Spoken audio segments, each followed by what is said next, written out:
There was 574,314 bankruptcies last year. That was an 11% increase from the year before. There's a lot of different ways you could go bankrupt, but I looked into the top 5 reasons that are the leading cause of financial stress to you and your families. And I wanted to look at different ways you can maybe prepare for this, or maybe have a strategy to combat each issue if it were to arise. Let's hope not, but just in case. Medical expenses. Healthcare in the United States is some of the most expensive in the world. Relatively common procedures can cost thousands or tens of thousands of dollars. An emergency room visit can cost upward of $5,000. Surgery can cost anywhere from $5,000 to $10,000. Cancer can cost hundreds of thousands. And even with having good health insurance, you can still face some pretty major costs. Your deductible can be anywhere from $2,000 to $10,000. You might have copay insurance, out-of-network bills. Many bankruptcies can still happen even with insurance. And if you're sick and are the only income source, that means you are taking a double hit with medical bills on top of the loss of income, and it can make it impossible to keep up with your normal bills. Sometimes you can get a surprise bill, maybe a specialist that you were seeing wasn't really covered by your insurance, and they just dropped thousands of dollars in medical debt on you. A long-term illness like cancer, diabetes, or heart disease can require hospital visits for years. 60% of personal bankruptcies happen because of medical expenses, but there are things that you can do to mitigate the damage and prepare for this. First thing you want to do is make sure that you have the right insurance. You want one with an out-of-pocket maximum for each year. Mine right now is around 10 grand, which isn't cheap by any means, but if I had a serious medical problem that cost hundreds of thousands, my insurance would cover 100% of that past that 10 grand. So don't just look at monthly costs, look at the deductible, out-of-pocket maximums, and network hospitals. Next, you need to start working on your emergency fund. If your deductible or out-of-pocket maximum is $8,000, save up that and maybe a little extra. So if anything goes wrong, you are covered for the year. Even if you can only save $25 to $50 a month, this will still build up over time. And get a medical savings account. This is a tax-deductible savings account that grows tax-free, and any withdrawals from it are tax-free. A lot of people just treat it like a retirement medical fund, but you get all 3 benefits financially of holding your emergency fund in an HSA. You want to look into disability insurance also. If you get sick and you can't work, your bills are still going to come no matter what. And you want at least part of your paycheck to come if you get in that situation. My friend just broke his arm during a volleyball game and he couldn't work for 5 weeks. Do you think you could just take off work for 5 weeks right now? I know I would be stressed out crazy if that would happen to me. Next, always ask for itemized billing. There can be mistakes on your bill, so look for duplicate charges and ask about cash prices or financial assistance.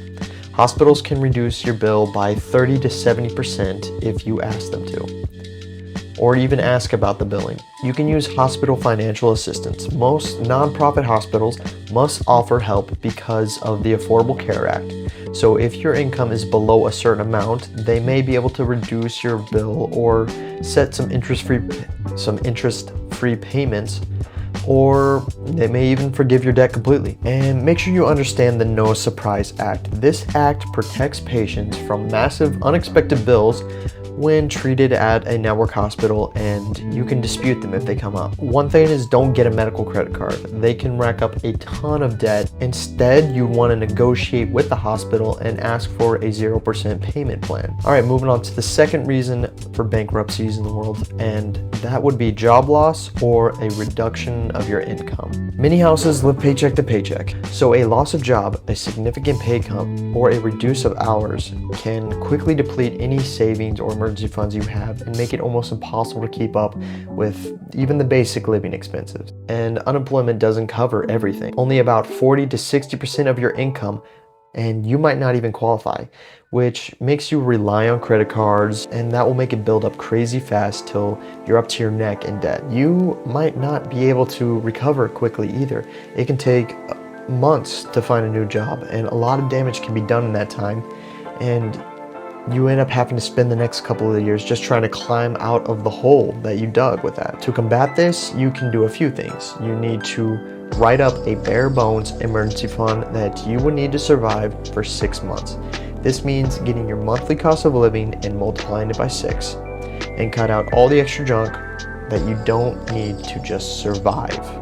So no, you don't need a Netflix subscription to survive. You can make this a little easier by lowering your fixed expenses. Even if you can drop it $300 a month, you can save $1,000. You can also look into backups to supplement your income. These are going to be jobs you can do quickly. Freelance work, cleaning, mowing, power washing, anything to increase your cash flow. Whenever things got slow with painting, I ended up going and trying to help out some of my friends that were floorers and tried to learn that trade. I took a pay cut a little bit, but I still had an income coming in that way. Then if you have to use your credit card, it is the very last option. You use that to bridge yourself to the next job. So now we're going to talk about the third major cause of bankruptcy, and that would be overwhelming debt. This is where things can go from bad to almost impossible to escape, because debt doesn't just sit there. It grows. If you leave it, it's just going to grow. Every single month, interest is added to your balance. So even if you stop spending on that, your debt can still increase if you're not paying it off. Let's say you have a $10,000 credit card debt at a high interest. That could be around $2,000 a year just in interest on that one card. And if you have multiple cards, that just keeps stacking. That means you're paying just to stay in the same place. That's where the trap can really start. So most people only make the minimum payments, and the minimum is designed to keep you comfortable, not get you out. So you pay a little every month, but barely touch the actual balances. It feels like progress, but it's not, and you can be locked into these for 15, 30 years or whatever. You can be knocked in there a long time. Now you add real life on top of that. Maybe you lost your job, maybe you had a medical bill, maybe something unexpected came up, so you just put more on the card. Now the balances grows faster, the payments get bigger, and suddenly a huge part of your income is just going towards your debt. At some point, it becomes too much. And once you fall behind, things get worse fast. Late fees can get added on, interest rates can go even higher, and eventually collections start coming. Now, it's not just expensive, it's stressful. And that stress makes it even harder to think of a clear way to fix that problem. That's why overwhelming debt can be so dangerous. It's not usually the thing that starts the problem, but it's the thing that keeps people stuck in it. And once you're in that cycle, getting out of it takes time and discipline, and sometimes some drastic measures. That's why the goal isn't just to avoid debt, it's to avoid the kind of debt that grows faster than you can control it. So if overwhelming debt is the trap, how could you avoid it or get out of it if you're already in it? So we're going to break this down into two parts: preparing and fixing. First is preparing. The biggest mistakes people make is waiting until they are already in debt to think about it. You want to make it harder to fall into a trap in the first place. So if you avoid that trap, you don't have to worry about it. The first thing you want to do is build a small emergency fund. It doesn't have to be expensive. Even $1,000 to $2,000 can stop you from putting unexpected expenses onto a credit card. I know I just had to replace the tires on my car, and that ended up being $1,000. Because most debt doesn't come from, big purchases. It comes from emergency stuff you need to deal with. So number two would be understanding the interest. If a credit card is charging 20%, that is disgusting. That means your debt can grow fast even if you're trying to pay it off. So the rule is simple. If you can't pay it off quickly, don't have it. So number three, keep your monthly expenses under control. The tighter your budget, the more likely you are to rely on debt when something goes wrong. So you want to have wiggle room in your budget. Low pressure equals less need for credit. If you don't have stress, you're not going to go jump into credit whenever you're stressed about it. So how can we move on to fixing it if you're already in debt maybe? Well, like a wound, the first thing you need to do is stop it from bleeding. That means you can't be adding on to your debt. You cannot get another credit card. You can't dig yourself out of that hole if you're still digging that hole. So you need to cut spending, pause unnecessary purchases, and focus on stabilizing your life. Step 2, you need to pick one of the payoff strategies. There are 2 main ways to do this. You can start with a small step first. This is called the snowball method. It builds momentum and keeps you motivated with little wins, because you can knock out your small debt really quick and work your way up to the bigger debt. Or you can start with the high interest rate. Now this will save the most money over time, but you don't have those little wins that keep you motivated, but they will both work. The best one is the one that you can stick to the most. Step 3, see if you can lower your interest. Call your credit card company, ask for a lower rate, look into a balance transfer. I did this a few years ago, transferred a card from like 25% interest down to a card with 7% interest. Anything that slows down the growth of your debt helps you to breathe better. So step 4, you need to increase your income the best you can. This is the part that people don't like to hear, but it is extremely helpful. Even a few $100s extra a month can speed up your progress a lot faster. Side work, freelancing, local services, whatever gets cash flowing to your account. So step 5, don't wait too long to get help if you need it. If the debt is too big, there are options. There are nonprofit credit counselors that can help you to create a plan. And in a worst case situation, bankruptcy exists for a reason. It is a reset, not a failure. The key is acting early, because the longer debt grows, the harder it is to stop. But if you take control early, even with small steps, you can break the cycle. And once you do, you're not just out of debt, you're in control of your life again. So let's talk about the 4th major cause for bankruptcy: divorce or separation. Now, I don't want you to go into a marriage or anything thinking that you're going to get separated or divorced, but this one does catch people off guard, because it's not just emotional, it's like a complete financial reset as well. So here's what happens. You go from one household to 2. Before, you had one rent or mortgage, one set of bills, and now there are 2 homes, 2 set of utilities, 2 separate lives to pay for. And just like that, your cost of living jumps overnight. But the income usually doesn't. In fact, it often drops. One person might move out and struggle financially.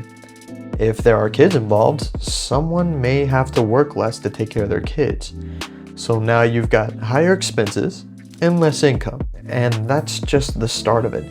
Divorce itself is expensive. Lawyers, court fees, legal battles. It can cost thousands, even tens of thousands of dollars. And a lot of that gets put onto credit. And then there are assets. Your savings get split, retirement accounts get split. Sometimes even the house is sold and split. So even if you were financially stable before, both people walk away with less. And the debt itself, that doesn't always split cleanly. Joint credit cards, co-signed loans, even if one person is supposed to pay for it, you can still be held responsible. Now add the emotional side to that. Stress, frustration, anger, that leads to overspending, bad decisions, or just avoiding the problem completely. And if there are kids involved, now you've got child support, child care, long-term expenses on top of everything else. So it's not just one issue, it's higher costs, lower income, legal fees, divided assets, all hitting you at once. That's why divorce can push people into something like bankruptcy. But there is a way you can reduce the risk. First, make sure you really know the person before you get married. Definitely just make sure that they're the one. Even if you can't control the relationship though, you can control how prepared you are financially. First, you would like to maintain some independence. Having a savings in your own name, not out of distrust, but out of protection. Second, be careful with joint debt. Only take on what you could handle alone if you had to. Third, understand your finances.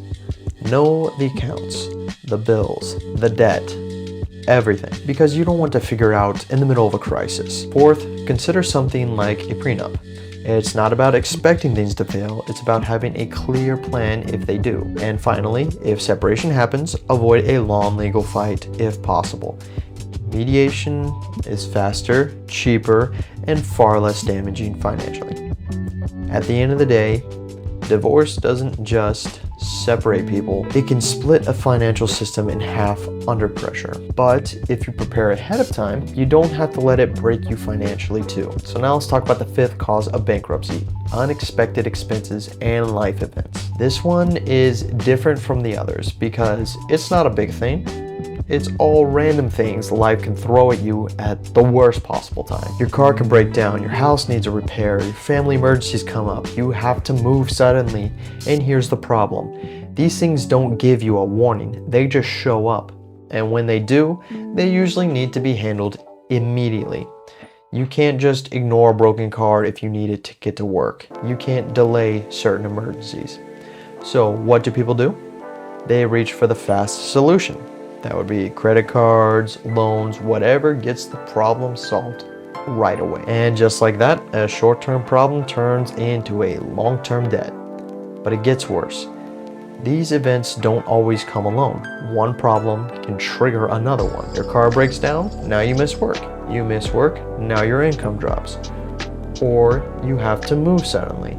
Now you're dealing with deposits, rent, and moving costs all at once. It stacks. And if you don't have a savings, even a small emergency fund, $500, $1,000, $2,000, $3,000, it can start a debt cycle that takes months or even years to get out of. That's why unexpected expenses are so dangerous.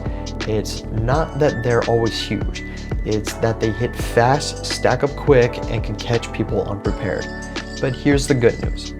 This is one of the most preventable causes, and it comes down to one thing: preparation. Again, build an emergency fund, even a small one. $1,000 can be the difference between handling a problem and going into debt for it. Second, expect things to go wrong. Not in a negative way, just be realistic. Cars can break, life changes, stuff happens. When you expect it, you can plan for it.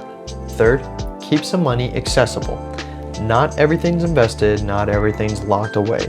You need cash you can use immediately when something happens. And finally, use credit very carefully as a backup, not the solution, because the goal isn't to avoid problems completely. That's impossible. The goal is to make sure that when life hits, you can adjust, you can come back, and you can recover from when it hits you. Well, that's all I got for today. If you found this video valuable, please feel free to like, comment, subscribe, whatever you want. Peace.